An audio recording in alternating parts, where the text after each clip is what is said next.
বেগম খালেদা জিয়া যে গিফট দিয়ে গেছে এটা আমরা সবাই ধারণ করি, হৃদয়ে ধারণ করি। ত্যাগের মহিমা, গণতন্ত্রের জন্য যে টর্চ বেয়ারার, সেই টর্চ বেয়ারার এখন তারেক রহমানের হাতে তুলে দিয়েছেন। এই টর্চ অত্যন্ত মূল্যবান টর্চ।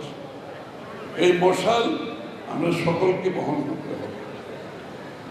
আগামীর বাংলাদেশে গণতন্ত্রের লড়াই শেষ পর্যন্ত আমাদেরকে লড়ে যেতে হবে, আমাদেরকে লড়ে যেতে হবে। এটা শেষ হবে না। সামনে নির্বাচন, 12 তারিখ নির্বাচন পরবর্তী সময়ে গণতন্ত্রের টর্চ বেয়ার এটা ক্যারি করা আরো কঠিন হতে পারে।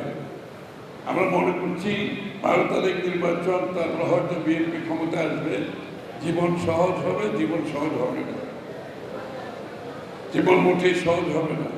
এই টর্চ ক্যারি করতে হলে সকলকে মনের মধ্যে ধারণ করে আগামী দিনে সেই পথে বিএনপিকে চলতে হবে, সবাইকে চলতে হবে, পুরো দেশকে। আমি শুধু এটাই অনুরোধ আজকের এই দিনে যে আমরা এটাকে ধারণ করব, এটাকে ধারণ করে আগামী রাজনীতিতে এর প্রতিফলন ঘটে।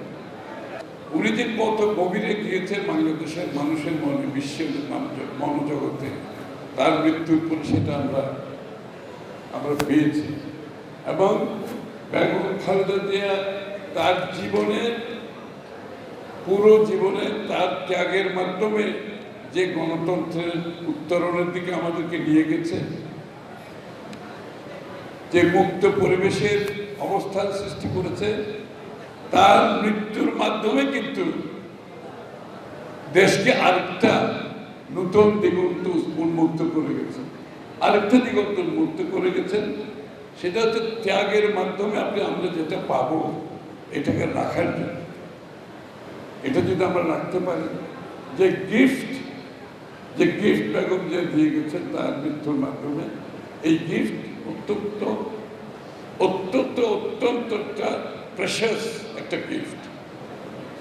আমরা যদি এটা ধারণ করতে পারি, আমরা যদি এটা নিয়ে চলতে পারি, তাহলে তার জীবনের ত্যাগের মহিমা এটা পরিপূর্ণতা লাভ করবে।